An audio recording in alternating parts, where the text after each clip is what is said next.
काय काय या स्लाइडमध्ये आपल्याला दिसत आहे की तुम्ही साधारणपणे आपल्या लॅबोरेटरीमध्ये combination long experiment, short experiment, activity असं कसं केलं पाहिजे. म्हणजे कोणी काही पद्धतीने एक्सपेरिमेंट घेतात, म्हणजे ऍक्टिव्हिटी लॉंग सोबत जोडलेली असते किंवा शॉर्ट म्हणजेच लॉंग एक्सपेरिमेंट गृहीत धरलेला असतो. तर असं होऊ नये म्हणून मी एक थोडक्यात रचना इथे एक एक्झाम्पल म्हणून टीचर्स एक्झाम्पल राईट. तुम्ही वेगवेगळी रचना याच्यामध्ये घेऊ शकता, परंतु ज्याला आपण एक स्टँडर्ड फॉर्मॅट, हा फॉर्मॅट मी इथे याच्यावरून घेऊ शकता. You will find out that की we are having electrical and non electrical, की आपल्या याच्यामध्ये रचनेमध्ये काय की इलेक्ट्रिकल आणि नॉन इलेक्ट्रिकल एक्सपेरिमेंट आहे. त्याच्यामध्ये काही एक्सपेरिमेंट्सना ग्राफ आणि कॅल्क्युलेशन अशी विभागणी केली तर वेगवेगळ्या काही ठिकाणी ग्राफच लागणार आहे किंवा काही ठिकाणी कॅल्क्युलेशन प्लस ग्राफ अशी सुद्धा योजना त्याच्यामध्ये आहे. काही ठिकाणी मुलांना इझी वाटणारे थोडेसे एक्सपेरिमेंट आहेत किंवा काही ठिकाणी डिफिकल्ट वाटणारे एक्सपेरिमेंट आहेत.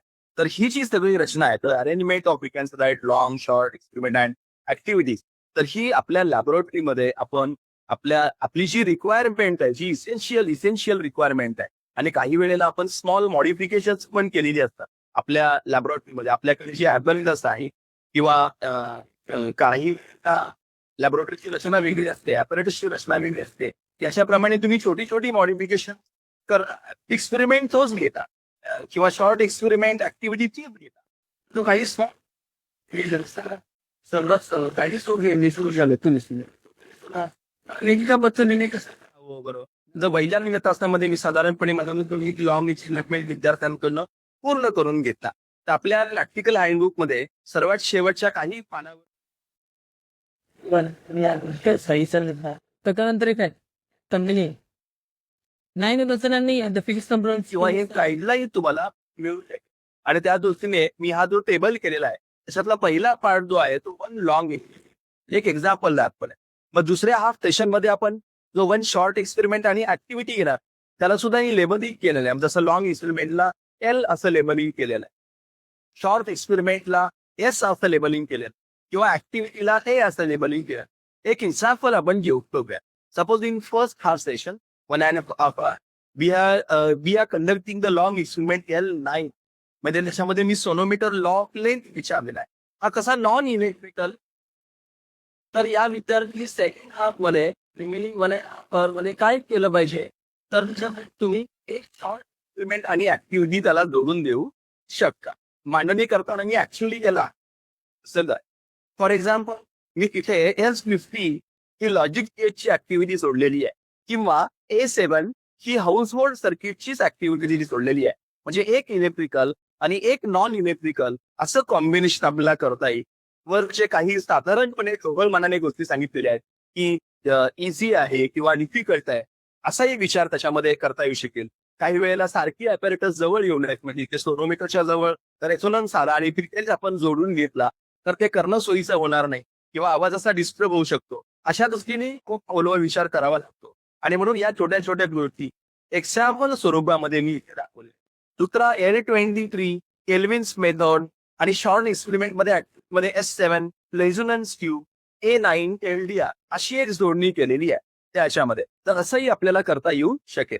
एक लॉंग एक्सपेरिमेंट, शॉर्ट एक्सपेरिमेंट आणि पुढचं कॉम्बिनेशन एक एक्झाम्पल म्हणून दाखवलं आहे की L34 transistor the experiment based on electrical experiment actually. So हा इलेक्ट्रिकल आहे, तर पुढे त्याच्यामध्ये मी सोनोमीटर नॉन इलेक्ट्रिकल, कारण इथे आपल्याला खूप कमी ऑब्झर्वेशन घ्यायचे असतात. एखादं दुसरं ऑब्झर्वेशन आपण शॉर्ट एक्सपेरिमेंट मध्ये, कारण शॉर्ट एक्सपेरिमेंट हे आपण कशातनं निवडले, तर ते लॉंग एक्सपेरिमेंट्स मधनच निवडलेले. आणि त्याच्यामुळे लॉंग एक्सपेरिमेंट एवढी ऑब्झर्वेशन त्याच्यात असणार. तिकडे आपण 3 ते 5 ऑब्झर्वेशन विचारतो, तर शॉर्ट एक्सपेरिमेंट मध्ये एक ऑब्झर्वेशन घेणं विद्यार्थ्यांनी पुरेसं असू शकतं. 1 ते 2 ऑब्झर्वेशन करतो आपण. तर याला use of multimeter he activity इथं जोडली. ही ऍक्टिव्हिटी काय इथं जोडली आहे बरं, का असा पण विचार केला की काही वेळेला शाळांमधून कॉलेजेसमधून इन्स्ट्रुमेंटची कमतरता असते, मल्टीमीटरची संख्या कमी असते. ट्रान्झिस्टरला मल्टीमीटर लागणार आहे, तर त्याच मल्टीमीटरला ती आपल्याला यूज ऑफ मल्टीमीटरची ऍक्टिव्हिटी करता येऊ शकते. आणि त्यामुळे अशी पण आपल्याला जोडणी करता येईल का, की आपल्याकडे असणाऱ्या साधनांचा उपयोग आपल्याला पद्धतीने करता येईल. त्यामुळे अशी कॉम्बिनेशन्स आपण या ठिकाणी केलेली आहे. हा कॉम्बिनेशनचा भाग झाला. पुढचा आहे तो असेसमेंट आपण बघू. सर पुढचं स्लाइड घेता थोडी असेसमेंट. नहीं इनको पसंद करने केमिस्ट्रीच्या ग्रुपला ठिकाणी युनिफॉर्म असेसमेंट होत नाही किंवा कोणाला किती मार्क द्यायचे कसे मार्क द्यायचे तुम्हाला मी ऍक्च्युअल प्रॅक्टिकली दाखवणार आहे लॅबोरेटरीमध्ये की आपण हे कसं करणार. तर इथे सुरुवातीला आपण ॲपरेटस सर्किट डायग्राम फॉर्म्युला असेल सेटिंग ऑफ द ॲपरेटस असेल त्यानंतर पुढे ऑब्झर्वेशन्स असतील ऑब्झर्वेशन टेबल असेल ही रचना आपण याच्यामध्ये किंवा कॅल्क्युलेशन्स असतील काही ठिकाणी ग्राफ मोरने अरेंजमेंट असेल तर हे याच्यामध्ये दाखवलं किंवा रिझल्ट आणि कन्क्लुजन. तर प्रत्येक याला किती मार्क द्यायचा आहे याचं डिस्ट्रीब्युशन आपल्या हात ते पण आहे आणि इथे पण मी पीपीटी मध्ये दाखवलं. आपल्याकडे लिमिट असल्यामुळे मी तुम्हाला लॅबोरेटरी पण पटकन थोडीशी दाखवणार आहे याच्या निश्चित स्लाईड आपण बघूया शॉर्ट दाखवली याची सुद्धा रचना आपल्या याच्यामध्ये आपण दाखवलेली आहे किंवा आपण एम आणि ॲपरेटस लिहिण्याला मुलांना मार्क्स देत नाही पण मुलांनी ते लिहिणं इसेन्शियल आहे त्यांच्या आन्सर बुक मध्ये. परंतु पुढे सुद्धा सर्किट डायग्राम असेल फॉर्म्युला असेल रिडिंग घेतलेले असतील रेकॉर्ड्स असतील याच्याप्रमाणे गुणांची लिहिणारी मी स्लाइड मध्ये केलेली दिसते. हे सगळ्यांच्या अँगलमध्ये सर्वांनी आपण वर्षभर याच्यावरती काम केलेलं आहे. तर याप्रमाणे आपण असेच साधारणपणे करणं अपेक्षित आहे. याच्या पुढे जाऊयात म्हणजे थोडासा वेळ पुढे अधिक वेळेचा समजा तिथे आपण जाऊया. सर पुढची स्लाइड काही जनरल गाईडलाईन्स आहेत की एक्सटर्नल एक्झामिनरने गेला तर सर्टिफाईड जर्नल बघितलं पाहिजे चेक केलं पाहिजे कॉन्फिडेन्शियल रिपोर्ट त्यांनी भरला पाहिजे. आपण काही गोष्टी डिस्प्ले केल्या पाहिजेत आपल्या याच्यामध्ये बोर्डवर तेही महत्वाचं आहे. आपण वर्षभराला मिनिमम 12 एक्सपेरिमेंट आणि 7 ऍक्टिव्हिटी जर आपण कम्प्लीट केला पाहिजे ते म्हणतो तिथे बोर्डाने प्रोव्हाइड केलेल्या गोष्टी आपण वापरलेल्या पाहिजेत. तर ह्या अतिशय जनरल गाईडलाईन्स मला वाटतं की आपण नेहमी फॉलो करतो तर आपण फॉलो केल्या पाहिजे. सर्वात शेवटची स्लाइड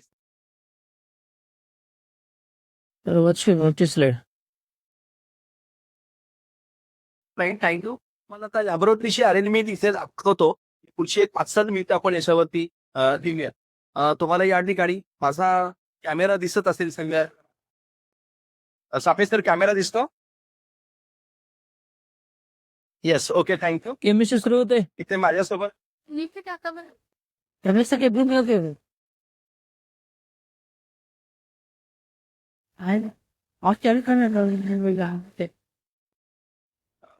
कॅमेरा दिसतोय तर आता आता मी माझ्याकडे अरेंजमेंट केली आहे इथून दाखवतो बोर्ड पासून मी हे फलक केलेलं आहे बोर्डवरती कॉलेजचं नाम दिसतंय आणि प्रॅक्टिकलसाठी बोलवत आहे.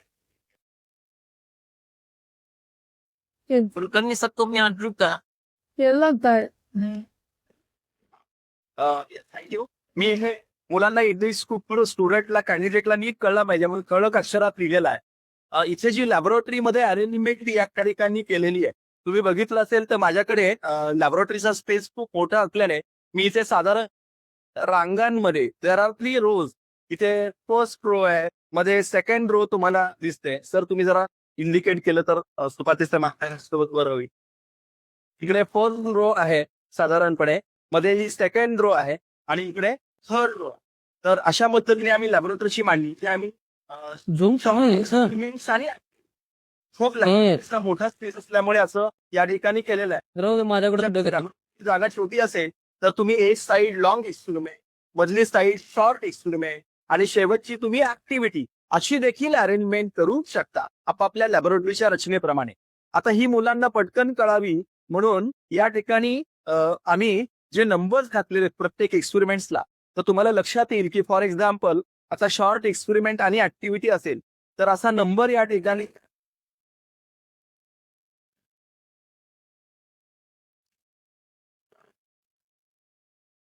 टेबलावरती शिकवलेली आहे. तुम्ही टेबलाचे प्रॉपर टेबलावरती त्या ॲपरेटर साधारणपणे तुम्ही बघत असाल की सर तुम्ही इथे उभा या एक्सपेरिमेंटच्या समोर.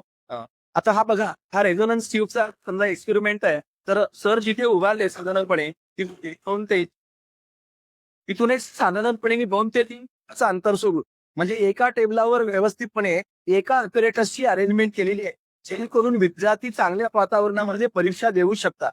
अशा पद्धतीची रचना तुम्हाला साधारणपणे स्वतंत्रपणे सेपरेट अरेंजमेंट आपल्याला लॅबोरेटरीमध्ये केलेली दिसेल. ती अरेंजमेंट करावी या दृष्टीने सुद्धा बोर्डवरती ही अरेंजमेंट या ठिकाणी केलेली आहे. आपण पाहत असाल की पहिल्या रो मध्ये कुठले एक्सपेरिमेंट, सेकंड रो मध्ये कुठले एक्सपेरिमेंट आहे, थर्ड रो मध्ये कुठले एक्सपेरिमेंट आहे किंवा अगदी शेवटच्या एक्सपेरिमेंट मध्ये कुठले शॉर्ट एक्सपेरिमेंट आणि ऍक्टिव्हिटीज आहेत हे आम्ही या ठिकाणी दाखवलंय. विद्यार्थ्याला जे माहिती आपल्याला लिहायची असते आन्सर बुक वरती ती सुद्धा कळाली या दृष्टीने हे जे कोलम लेखन या ठिकाणी केलेलं आहे. कॉलेजचं नाव, इंडेक्स कोड अशा पद्धतीची आलेली आहे. ही पूर्णपणे आणि या ब्लॉक मध्ये शॉर्ट एक्सपेरिमेंट आणि ऍक्टिव्हिटीसाठी केलेली आहे. पण आपल्याकडे जर जागा कमी असेल तर आपण याच्यातले एक एक रो जेणेकरून स्टुडंट आणि इन्स्ट्रुमेंट तुमचं एकमेकांपासून स्वतंत्र व्यवस्थित दिसलं पाहिजे, आयडेंटिफाय झालं पाहिजे त्या दृष्टीने आपण अरेंजमेंट केलेली आहे. इथे सुद्धा आम्ही इंटरनल एक्सटर्नल एक्झामिनर बसल्यानंतर त्यांना इथनं हेच तिकडं व्यवस्थित दिसेल समोर काय चाललेलं आहे, कोणता विद्यार्थी कुठं उभा आहे, अशा पद्धतीची अरेंजमेंट करू जेणेकरून एक्झामिनरच्या दृष्टिक्षेपामध्ये आपला विद्यार्थी राहू शकेल आणि कोणत्याही पद्धतीची माल प्रॅक्टिस होणार नाही याची देखील काळजी या ठिकाणी घेतलेली आहे. आम्ही पेपरचं रॅन्डम सिलेक्शन या ठिकाणी करतो. आपण बघा सुपाते जर तुम्हाला दाखवती की या ठिकाणी विद्यार्थी निवडताना पेपर कसा निवडणार आहे, तर सर आता इथे कुठलाही निवडून दाखवते ज्याच्यावरती आणि ती क्वेश्चन्स त्याला या ठिकाणी अटॅच केलेली आहे. हा बोर्डचा प्रॉपर पेपर आहे, हा लॉंगचा एक्सपेरिमेंट आहे, याला जी क्वेश्चन्स लावलेली आहे. मी मगाशी म्हणालो तसं तुम्ही टेबलावर चिपकू शकता किंवा याला जी स्लिप अटॅच करू शकता जेणेकरून हा क्वेश्चन विद्यार्थी याच्यामध्ये रिराईट करू शकेल आणि याच्यामध्ये एक्सपेरिमेंट करू शकेल. आतला जो पेपर दिला असे 2 सेपरेट आन्सर बुक विद्यार्थ्याला द्यावेत जेणेकरून एका आन्सर बुक मध्ये तो लॉंग एक्सपेरिमेंट करेल आणि दुसऱ्या आन्सर बुक मध्ये तो सेपरेट शॉर्ट एक्सपेरिमेंट आणि ऍक्टिव्हिटी करू शकेल. आता इथून पुढे आणि ही जी जागृती आहे ती आमचे दोन्ही ब्लॉक आणि या ठिकाणी खूप जागा असल्यामुळे या ठिकाणी पुढे कधी नाही ना या पुढच्या वर्षी समोर सोनोमिक या ठिकाणी नावाचा एक्सपेरिमेंट या टेबलावरती अरेंज केलेला आहे. परंतु हा टेबल सोडून पूर्णपणे दुसऱ्या टेबलावरती मी इथे इलेक्ट्रिकल एक्सपेरिमेंट अरेंज केलेला आहे. हा L24 एक्सपेरिमेंट अरेंज केलेला आहे. त्याच्या बाजूला पुढे हा नॉन इलेक्ट्रिकल एक्सपेरिमेंट अरेंज केलेला आहे. L1 नावाचा हा सिम्पल पेंट स्प्रिंग मास ऑसिलेटरचा एक्सपेरिमेंट आपण अरेंज केला आहे. अशा पद्धतीची रचना आपण आपल्या लॅबोरेटरीमध्ये व्यवस्थित या ठिकाणी करू शकता. ब्लॉग मध्ये देखील विद्यार्थ्यांना कळावं या दृष्टीने इथे या ठिकाणी बोर्ड रायटिंग केलेलं आहे जेणेकरून कोणता एक्सपेरिमेंट कुठं आहे हे विद्यार्थ्याला, शिक्षकांना आणि एक्सपर्ट्सला देखील या ठिकाणी कळू शकेल. कुठेही असं केलेलं नाही आहे की फॉर एक्झाम्पल म्हणालो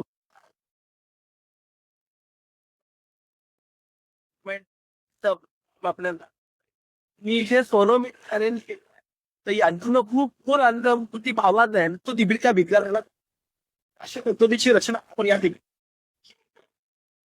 मेट्रो ब्रिजच्या शेजारी तोच मेट्रो ब्रिज आलेला अशी रचना या ठिकाणी सिंगा बाजूला लागली बाजूला ना आपण या ठिकाणी लॅबोरेटरी मध्ये शॉर्ट एक्सपेरिमेंट, लॉंग एक्सपेरिमेंट आणि ऍक्टिव्हिटीची केलेली आहे जेणेकरून चांगल्या वातावरणामध्ये विद्यार्थ्यांना परीक्षा देता येऊ शकेल. तर ही लॅबोरेटरीची आली आपण या ठिकाणी केल्या 2 भागामध्ये म्हणा की आपण या ठिकाणी या गोष्टी कळण्याच्या दृष्टीने तुम्हाला काय केलं पाहिजे असे 2 भागामध्ये मांडणी केलेली आहे. माझ्यामध्ये 2:40 आपली मीटिंग काही बंद होणार आहे का?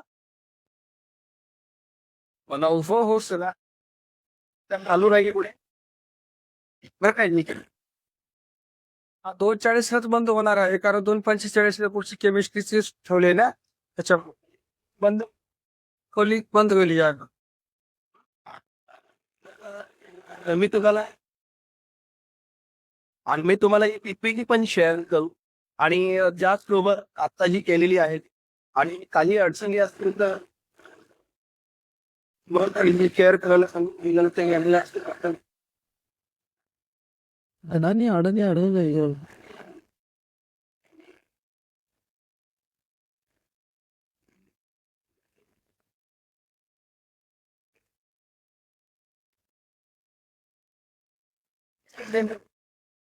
क्वेरी नसते माझ्यामध्ये आपण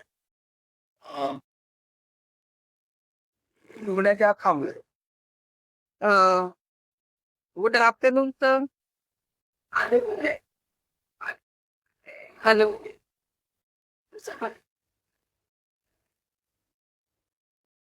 हॅलो हॅलो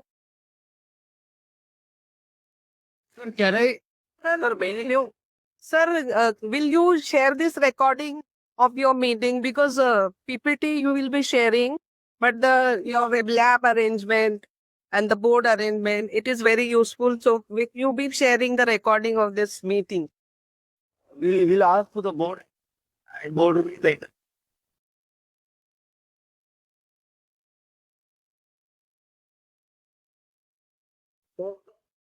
होप की तुम्हाला याच्यातनं आम्ही माहिती देण्याचा प्रयत्न केला आहे. तुमच्यापर्यंत ती पोहोचण्याचा मी